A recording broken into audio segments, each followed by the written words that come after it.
The morning sun cast long shadows across the Rocky Mountains of Afghanistan as Captain Sarah Mitchell adjusted her rifle scope for the third time. The wind had been playing tricks on her calculations all morning, and today's mission couldn't afford any mistakes. 3 months into her deployment with SEAL Team 6, she had already proven herself as one of the most accurate snipers the unit had ever seen. But today felt different. Sarah never imagined she would be here when she first enlisted in the Marines 8 years ago. Growing up in rural Montana, she learned to shoot before she learned to drive, spending countless hours with her grandfather tracking deer through dense forests. Her father, a Vietnam veteran, initially opposed her military aspirations, but Sarah's determination was unbreakable. She wanted to serve her country, and she wanted to do it on the front lines. The path to becoming a female sniper with the SEALs was anything but easy. When the military first opened combat roles to women, Sarah was among the first to volunteer for sniper training. The physical demands were brutal, the mental pressure overwhelming, and the skepticism from her male counterparts constant.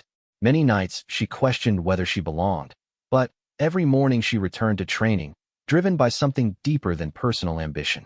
Her breakthrough came during a training exercise in North Carolina.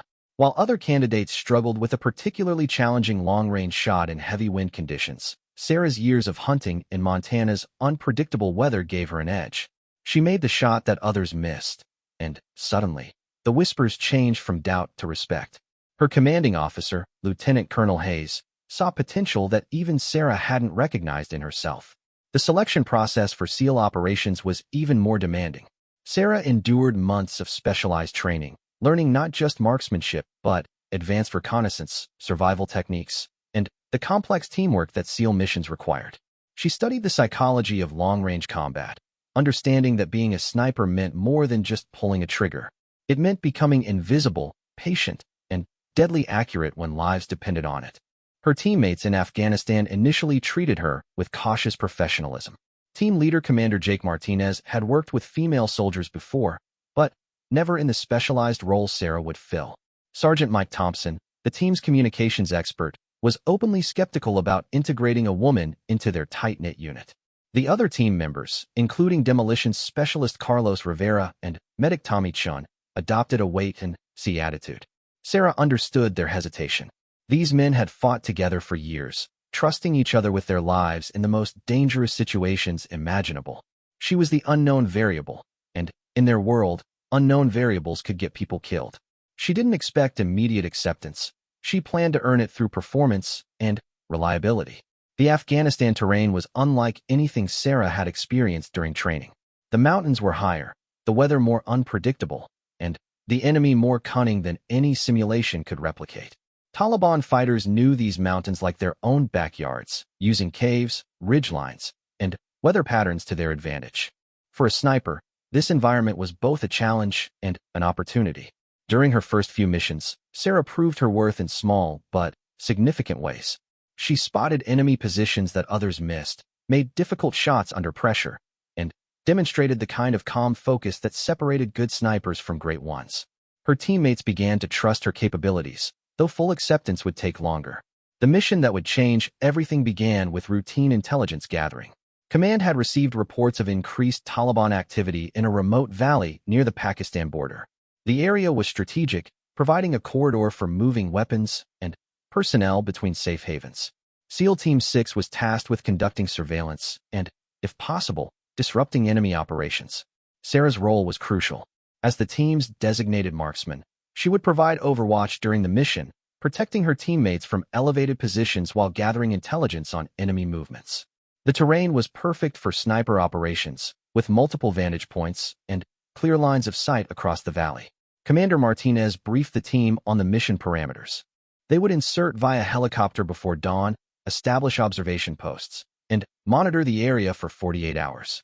If they identified high-value targets or significant weapons caches, they would call in additional support.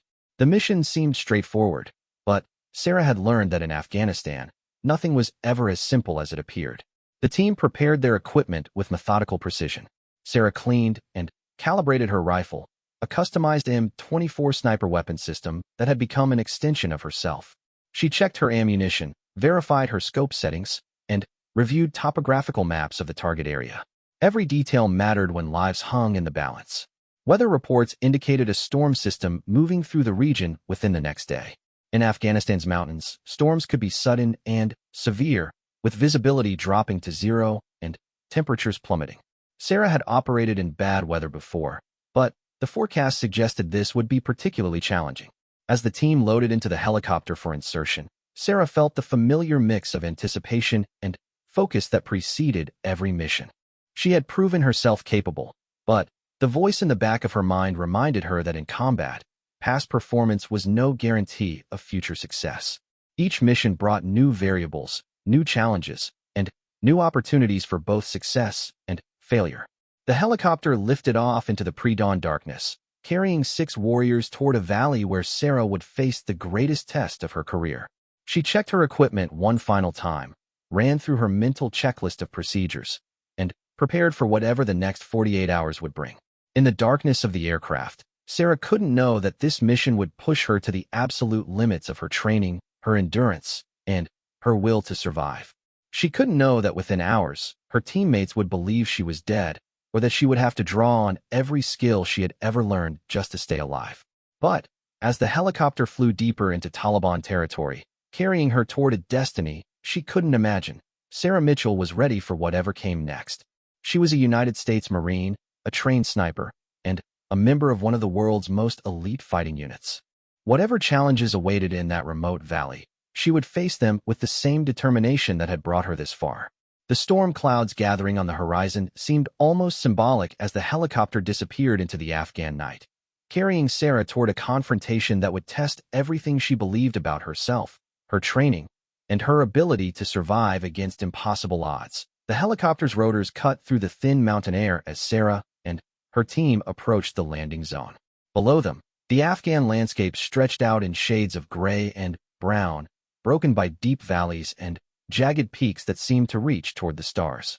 Sarah checked her watch, 0400 hours. They would have about an hour before sunrise to reach their observation positions. Commander Martinez gave hand signals as the helicopter began its descent. The pilot had chosen a landing zone on a ridgeline about 2 kilometers from their target area, far enough to avoid detection, but close enough for the team to reach their positions before daylight exposed them. Sarah felt the familiar tension in her stomach as the aircraft touched down, knowing that from this moment forward, they were in enemy territory. The team moved quickly and silently from the helicopter, each member carrying specialized equipment for their role in the mission. Sarah's pack contained additional ammunition, weather protection gear, and the sophisticated optics that would allow her to observe and engage targets at extreme ranges. The weight was substantial, but years of training had conditioned her body for these demands. As the helicopter departed, the silence of the mountains enveloped them. Sarah had always been struck by how quiet Afghanistan could be in the early morning hours, before the heat of the day brought wind and the sounds of human activity. It was the kind of silence that made every footstep, every breath, seem amplified and dangerous. The team began moving toward their objective along a route Commander Martinez had planned to minimize exposure while providing multiple options for withdrawal if necessary. Sarah took her position in the formation, third in line behind Martinez and Thompson, her rifle ready but pointed safely toward the ground. The terrain was challenging even for experienced mountain fighters. Loose rock threatened to cause noise or injury with every step, while the thin air at altitude made the physical demands even greater. Sarah's breathing was controlled and steady, a technique she had mastered during SEAL training that helped maintain both physical performance and mental focus. After 45 minutes of careful movement, the team reached the area where they would establish their observation posts. Commander Martinez used hand signals to direct each member to their assigned position.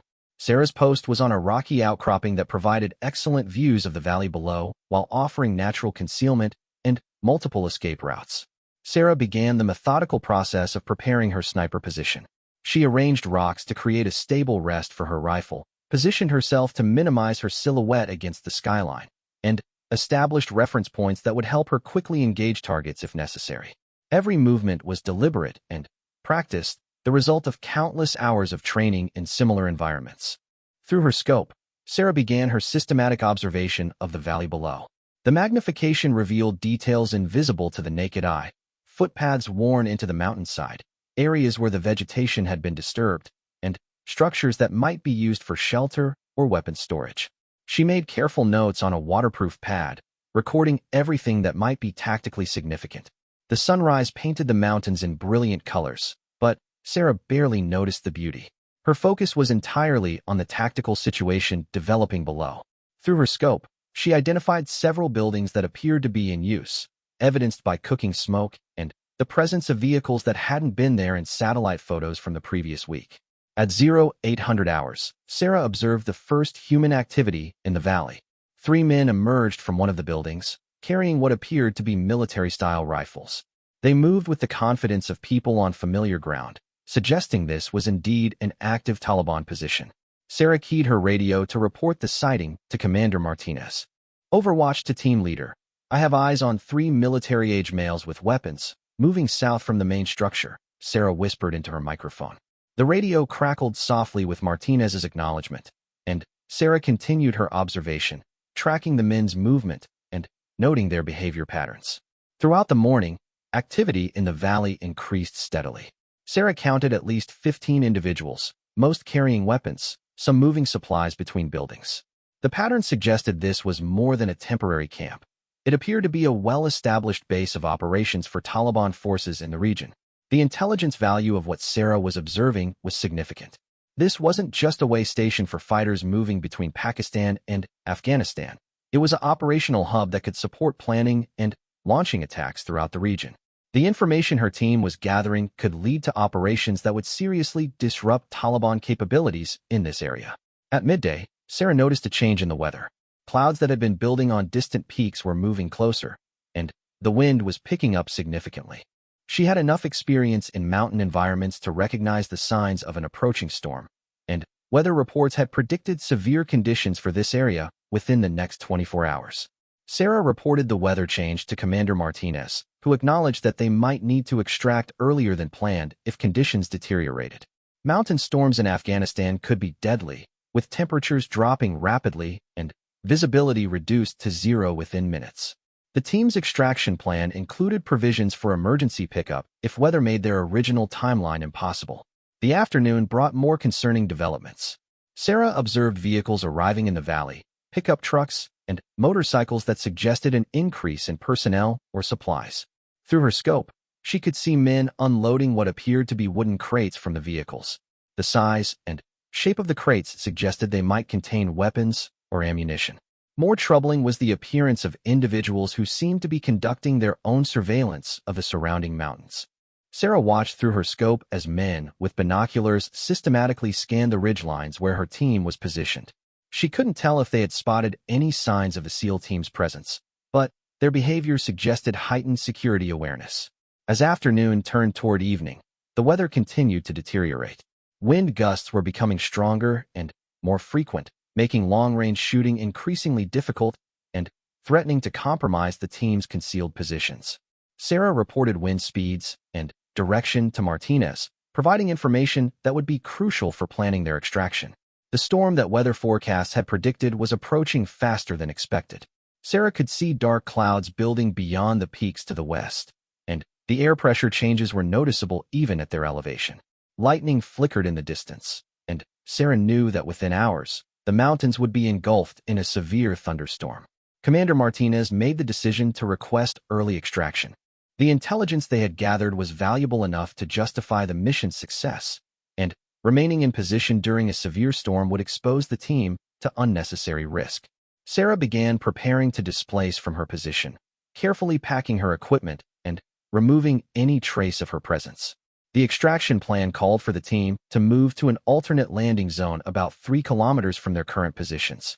The route would take them along exposed ridgelines where they would be vulnerable to observation from the valley, but it was the safest option given the approaching weather conditions. As Sarah prepared to leave her observation post, she took one final look through her scope at the valley below. The Taliban fighters were also preparing for the storm, moving vehicles under cover and securing equipment. She made final notes on their positions and activities, information that would be valuable for future operations in this area. The team began moving toward the extraction point just as the first drops of rain began to fall. Sarah felt the familiar mixture of relief and tension that came with completing a successful mission. They had gathered valuable intelligence without being detected, and now they needed to reach safety before the storm made movement impossible. But as they moved along the exposed ridgeline toward their extraction point, Sarah couldn't shake the feeling that something was wrong. The Taliban fighters' surveillance activities suggested they might be aware of outside presence in the area, and the team's movement to a new location would expose them to observation from multiple directions. The first lightning strike illuminated the mountains around them, followed immediately by a crash of thunder that seemed to shake the very ground beneath their feet. The storm was arriving faster and with more intensity than anyone had predicted, and Sarah realized that the next few hours would test everything she had learned about survival in some of the world's most unforgiving terrain. As rain began falling harder and the wind picked up to dangerous levels, Sarah and her teammates pressed forward toward their extraction point, unaware that they were moving into a situation that would separate Sarah from her team and test her survival skills beyond anything she had ever imagined. The storm hit the mountains with a fury that surprised even the experienced SEAL team. What had begun as light rain quickly became a torrential downpour, and the wind intensified from strong gusts to a howling gale that made communication nearly impossible. Sarah pulled her hood tighter as she followed Sergeant Thompson along the narrow ridge path, her rifle secured across her back to prevent damage from the driving rain. Lightning struck the peaks around them with increasing frequency, each flash revealing the treacherous terrain they were crossing.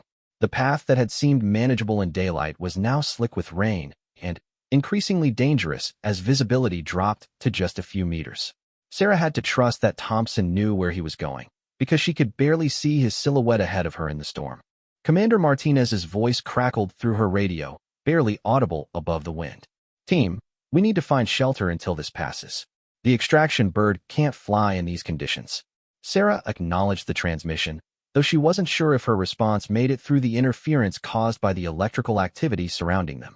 The team had been moving for about 30 minutes when disaster struck. Sarah was following Thompson along what she thought was a solid ridge when the ground beneath her feet suddenly gave way.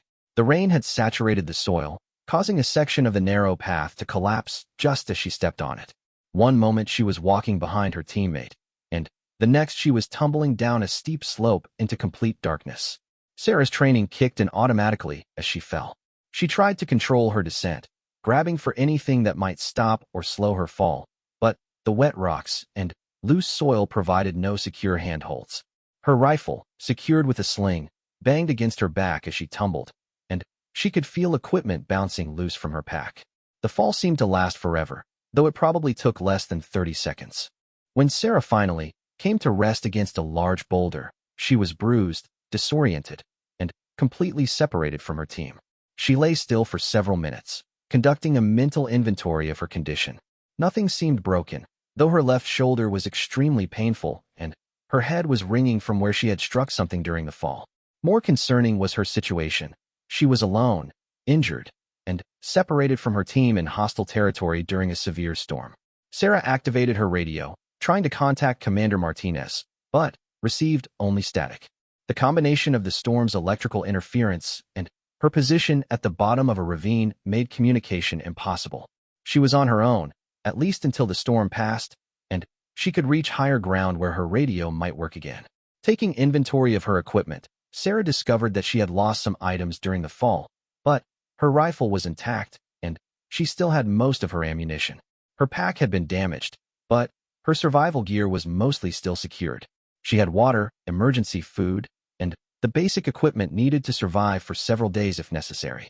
The ravine where Sarah had landed provided some protection from the wind, but rain was still pouring down the rocky walls. She needed to find better shelter and treat her injuries before hypothermia became a factor. The temperature was dropping rapidly as the storm continued, and her wet clothing was already beginning to sap her body heat. Sarah found a shallow cave formed by overhanging rocks about 50 meters from where she had landed. It wasn't large, but it provided protection from the rain and wind. She carefully checked the cave for any signs of recent use. In this region, caves were often used by Taliban fighters for shelter or weapon storage. Finding no evidence of human presence, she settled into the space to wait out the storm. Using her survival training, Sarah treated her injuries as best she could with her limited medical supplies. Her shoulder was badly bruised but didn't seem to be seriously damaged, and the cut on her head had stopped bleeding. She changed into dry clothing from her pack and established a small shelter within the cave using her poncho and sleeping bag. The storm raged through the night, with lightning and thunder that seemed to shake the entire mountain. Sarah dozed fitfully, waking frequently to check her surroundings and listen for any sounds that might indicate human presence in the area. She knew that Taliban fighters were active in this region, and her separated condition made her extremely vulnerable. Morning brought some relief from the storm, though rain was still falling and the wind remained strong. Sarah's radio still couldn't reach her teammates, but she could occasionally pick up fragments of transmissions that suggested they were looking for her. She needed to reach higher ground where communication would be possible and where she might be spotted by search aircraft. Leaving her cave shelter, Sarah began climbing out of the ravine. The wet rocks were treacherous, and her injured shoulder made the ascent difficult, but she had no choice. Staying in the ravine would accomplish nothing, and her team would be conducting search operations that she needed to support by making herself as visible as possible. The climb took almost 2 hours, with frequent stops to rest her injured shoulder and navigate particularly difficult sections. When she finally reached the ridge above the ravine, Sarah was exhausted but relieved to see the valley where her team had been conducting surveillance. She was much further from their extraction point than she had thought, but at least she could orient herself. Sarah activated her radio and immediately heard Commander Martinez calling her designation. "Overwatch, this is Team Leader. Report your status." Sarah responded with relief, reporting her position and condition. Martinez informed her that the team was safe, but had been unable to search for her during the storm. An extraction helicopter was standing by, but reaching the pickup point would require Sarah to travel several kilometers through terrain that might be under Taliban observation. Before she could respond to Martinez, Sarah noticed movement in the valley below. Through her rifle scope, she could see that the Taliban positions were much more active than they had been the previous day.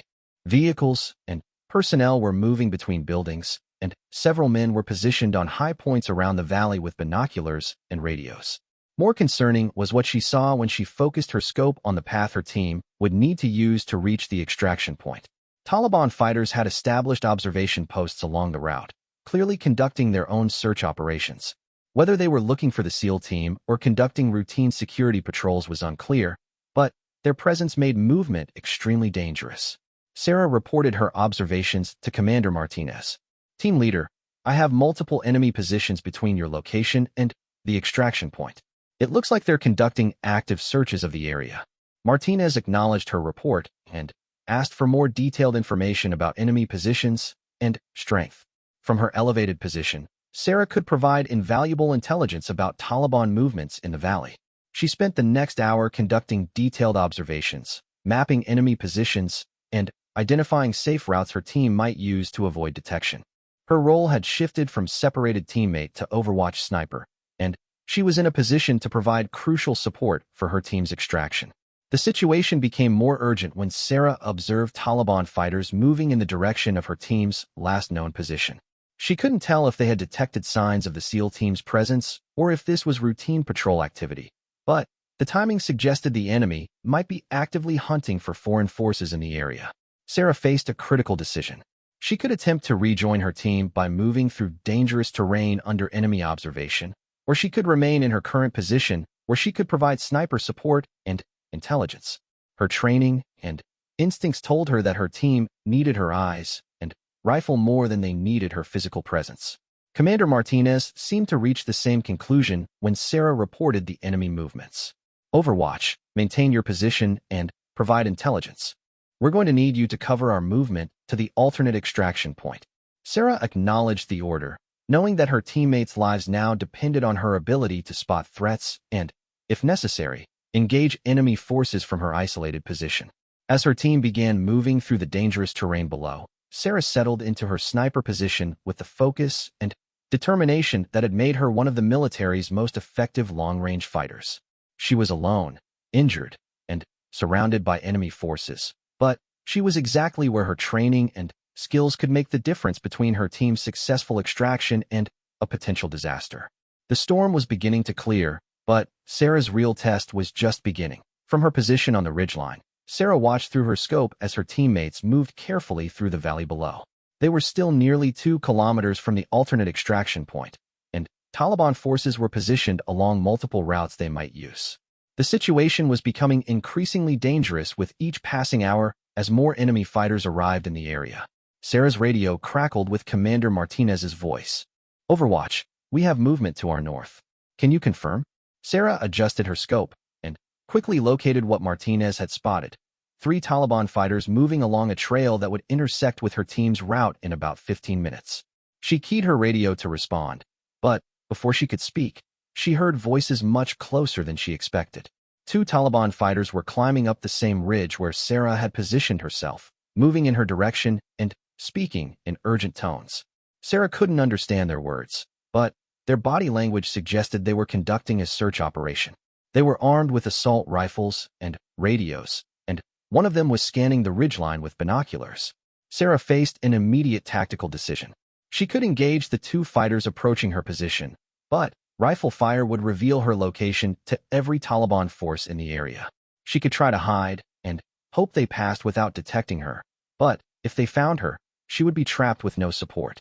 Or she could relocate, but movement would expose her to observation from the valley. The decision was made for her when one of the Taliban fighters pointed in her direction and spoke excitedly to his companion. They had spotted something, possibly her equipment or movement, and were approaching her position with weapons ready. Sarah had perhaps 60 seconds before they would be close enough to engage her effectively. Sarah made her choice with the cold calculation her training had instilled. She acquired the closer target through her scope, controlled her breathing, and squeezed the trigger. The suppressed rifle made little noise, and the Taliban fighter dropped immediately. His companion reacted with trained reflexes, seeking cover behind rocks while trying to locate the source of the shot. Sarah had already shifted position after firing, moving to a new location with a clear shot at the second fighter's cover position. When he exposed himself to search for her, Sarah was ready. Her second shot was as accurate as the first, and suddenly, the immediate threat to her position was eliminated. But Sarah knew that her situation had just become infinitely more dangerous. The Taliban fighters had radios, and their failure to report in would quickly be noticed.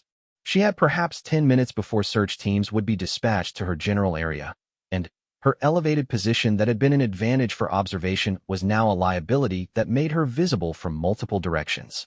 Sarah quickly gathered her essential equipment and began moving along the ridge toward a secondary position she had identified during her earlier observations.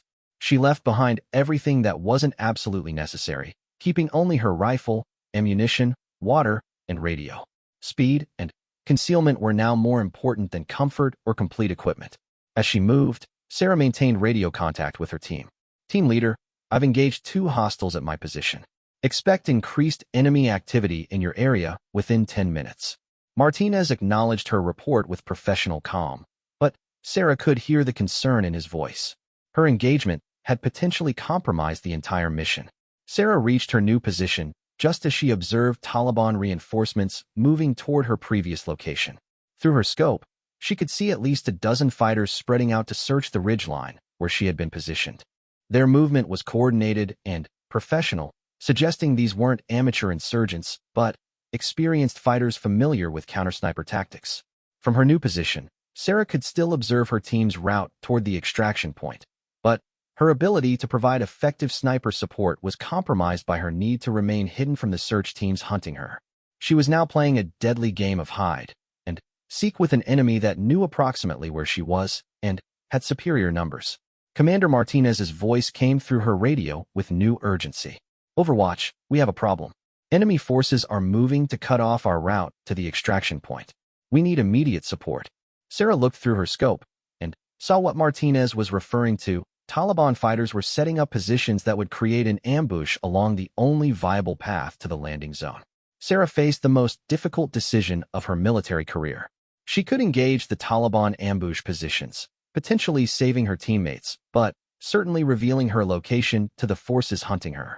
Or she could remain hidden and hope her team could find another route, knowing that alternatives were limited and time was running out before the extraction window closed. The decision became clear when Sarah saw Taliban fighters moving into positions where they would have clear shots at her teammates. Her team was walking into a carefully planned ambush, and only she was in position to prevent it. Sarah's training had prepared her for exactly this situation. A sniper's ultimate purpose was to protect their teammates, regardless of personal risk. Sarah began engaging the ambush positions with systematic precision. Her first shot eliminated a Taliban fighter position behind a large rock with a clear view of her team's approach route. Her second shot targeted a machine gun position that would have been devastating for her teammates. Each shot was carefully calculated for maximum effect and minimum exposure of her own position. But engaging multiple targets from a fixed position was exactly what counter-sniper doctrine was designed to defeat. Taliban fighters quickly began to triangulate her location based on the direction of her shots, and Sarah could see armed men beginning to climb toward her new position from multiple directions. Sarah's radio crackled with Martinez's voice. "Overwatch, we're clear of the ambush zone. Outstanding shooting. What's your status?" Sarah looked around at the Taliban forces converging on her position from 3 different directions and realized her situation was hopeless. She had perhaps 5 minutes before they would surround her completely. "Team leader, I'm about to be overrun. Continue to extraction point and get out of here," Sarah transmitted, surprised by how calm her own voice sounded. She had made peace with the tactical reality. Her actions had saved her team, but the cost would likely be her own life or capture. Martinez's response was immediate and forceful. "Negative, Overwatch. We're coming to get you." But Sarah could see the tactical situation clearly. Her team was still over a kilometer from her position, and Taliban forces were already within a few hundred meters of her location. Any attempt to reach her would likely result in the entire team being trapped. "Team leader, that's an order. Get to the extraction point." "Mission first," Sarah transmitted, using the same tone she had heard from drill instructors who were accustomed to being obeyed without question. She knew Martinez would follow orders, even though every instinct was telling him to attempt a rescue. Sarah prepared for her final stand with the methodical approach her training had ingrained. She inventoried her remaining ammunition, selected positions that would give her the best fields of fire against approaching enemies, and made peace with the probable outcome of the next few minutes. But as Taliban fighters closed in on her position from multiple directions, Sarah noticed something that gave her a sliver of hope. The storm was returning with unexpected intensity, and visibility was beginning to decrease rapidly as heavy rain and fog moved through the mountains. Whether that had separated her from her team might now provide the concealment she needed to escape. Sarah made one final transmission to her team. "Team leader, if I don't make it out, tell my family I did my job." Then, she switched off her radio to prevent the Taliban from triangulating her position and prepared to use every skill she had ever learned to survive what seemed like an impossible situation. The storm clouds gathered overhead as Taliban fighters moved closer to her position, unaware that the woman they were hunting was about to disappear into the mountains like a ghost. Using skills that few people in the world possessed to survive against overwhelming odds, the storm returned with renewed fury. Sarah made a decision that went against every tactical principle she had ever learned.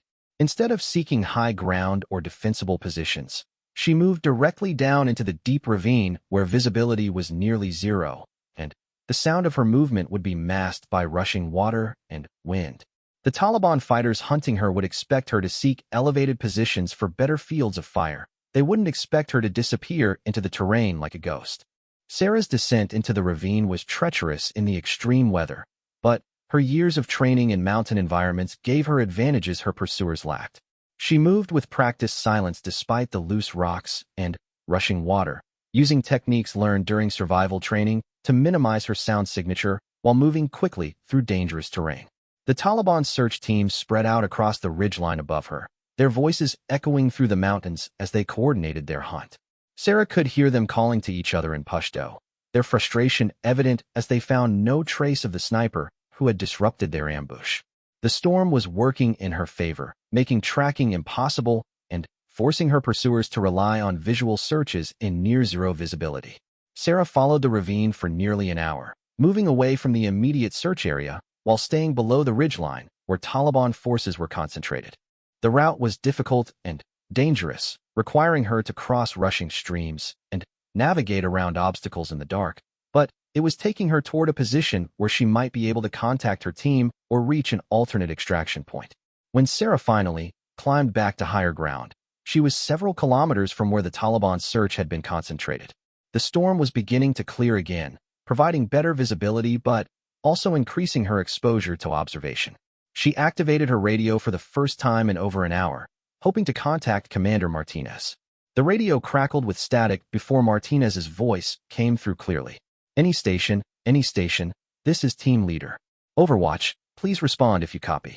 Sarah could hear the strain in his voice. Her team had clearly been worried about her status since her last transmission. Team Leader, this is Overwatch. I'm alive and mobile, Sarah transmitted, relief evident in her own voice. Martinez's response was immediate. Outstanding. What's your status and location? Sarah provided her approximate position and condition, reporting that she was uninjured and had successfully evaded the Taliban search teams. Martinez updated her on the team's situation. They had reached the extraction point but had been forced to abort the pickup due to enemy activity in the area. Taliban forces were now actively searching for them across a wide area, and multiple extraction attempts had been postponed due to the security situation. The team was currently hidden in a cave complex about 3 kilometers from Sarah's position. Sarah realized that her situation and her team's situation were both precarious. Taliban forces were conducting systematic searches of the entire region, and helicopter extraction would be impossible until the enemy presence could be reduced or eliminated. Her team was safe for the moment, but they were trapped with limited supplies and no immediate way out. Through her scope, Sarah began observing Taliban search patterns in the valley below. What she saw was both impressive and concerning. The enemy was conducting a professional military operation with coordinated search teams, communication networks, and blocking positions designed to prevent escape from the area. These weren't amateur insurgents. They were experienced fighters executing a well-planned operation. Sarah counted at least 40 Taliban fighters visible in the immediate area, with more arriving periodically in vehicles.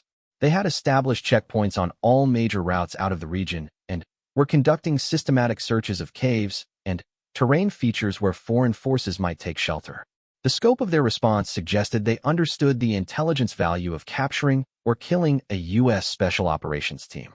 But Sarah also noticed weaknesses in the Taliban deployment. Their search patterns were predictable, their communication security was poor, and they were concentrating too many forces in areas where her team wasn't located. As a trained sniper and reconnaissance specialist, Sarah could see opportunities that might allow her to disrupt their operations and create an escape route for her teammates. Sarah made contact with Martinez and proposed a plan that was audacious in its simplicity. If she could eliminate key Taliban leaders and communication personnel, the search operation would become less coordinated and effective. Her elevated position and long-range capability made her the only member of the team who could execute such a plan without exposing the entire unit to counterattack. Commander Martinez initially refused to authorize the plan, arguing that Sarah had already taken enough risks and should focus on reaching the team's position for consolidation. But Sarah pointed out that the Taliban search was becoming more systematic and would likely discover the team's hiding place within the next day or two. Action was necessary to create an extraction opportunity. The debate was resolved when Sarah observed Taliban forces moving directly toward the cave complex where her team was hidden. Someone had either spotted signs of their presence or received intelligence about possible hiding places in that area. Sarah's teammates would be discovered within hours unless the search operation could be disrupted immediately. Sarah began what would later be described as one of the most effective single-person operations in recent military history. Using her detailed observations of Taliban command and communication structures, she began systematically targeting key personnel with precision shots from positions that were impossible to counterattack effectively. Her first target was a Taliban commander who had been coordinating search teams via radio from an elevated position. Sarah's shot eliminated him instantly and created immediate confusion among the units he had been directing. Her second shot targeted a communications specialist whose radio equipment was being used to coordinate between different search groups. Sarah moved between positions after each shot, using terrain and weather conditions to mask her location while maintaining the ability to observe and engage targets throughout the valley. Her tactics were textbook sniper doctrine executed with precision under extreme pressure: shoot, move, communicate, and repeat. The effect on Taliban operations was exactly what Sarah had predicted. Without effective command and control, search teams began operating independently and less effectively. Coordination between units broke down, and resources were diverted from searching for her team to hunting for the sniper, who was systematically dismantling their operation. Over the course of 6 hours, Sarah eliminated 8 high-value targets while maintaining complete mobility and avoiding detection. Her actions created enough chaos and uncertainty that Taliban forces began withdrawing from advanced positions to consolidate around more defensible areas. Commander Martinez reported that Taliban forces near their position had withdrawn to deal with what they apparently perceived as a larger threat elsewhere. The immediate pressure on the team's hiding place had been relieved, creating an opportunity for extraction if helicopter support could be coordinated. As evening approached, Sarah received word that extraction aircraft were standing by for a nighttime pickup at an alternate landing zone. The Taliban search operation had been disrupted enough that helicopter insertion might be possible, though the mission would still be extremely dangerous given enemy presence in the area. Sarah began moving toward the extraction point, where she would rejoin her teammates for the first time since the storm had separated them 2 days earlier. As she moved through the mountains, she reflected on the events that had transformed her from a separated teammate into a one-woman force that had single-handedly disrupted an enemy operation. When Sarah reached the extraction point and saw her teammates waiting in the darkness, Commander Martinez approached her with an expression of amazement and respect. "Mitchell, what you did out there was incredible. We all thought you were dead when the Taliban started reporting a ghost sniper in the mountains." Sarah smiled as she heard the familiar sound of approaching helicopters in the distance. "I'm not dead yet, sir. And I'm not a ghost. I'm just a Marine doing my job." But even as she spoke, Sarah knew that the events of the past 2 days had changed something fundamental about how she saw herself and how others saw her capabilities. The helicopter extraction was successful, and within hours Sarah and her team were back at base, debriefing intelligence officers about one of the most successful reconnaissance and disruption operations in recent memory. Sarah's actions had not only saved her teammates, but had gathered invaluable intelligence about Taliban operations in a critical region. In the weeks that followed, Sarah's story spread throughout the special operations community. The female sniper who had emerged from a storm to disrupt an entire enemy operation became a legend among the warriors who understood exactly how difficult and dangerous her actions had been. But, for Sarah, the most important outcome was simpler. She had proven to herself and others that she belonged among the elite forces she served with, and she had upheld the fundamental principle that no teammate is ever left behind. In the mountains of Afghanistan, during one of the worst storms in recent memory, Sarah Mitchell had become exactly the warrior she had always aspired to be.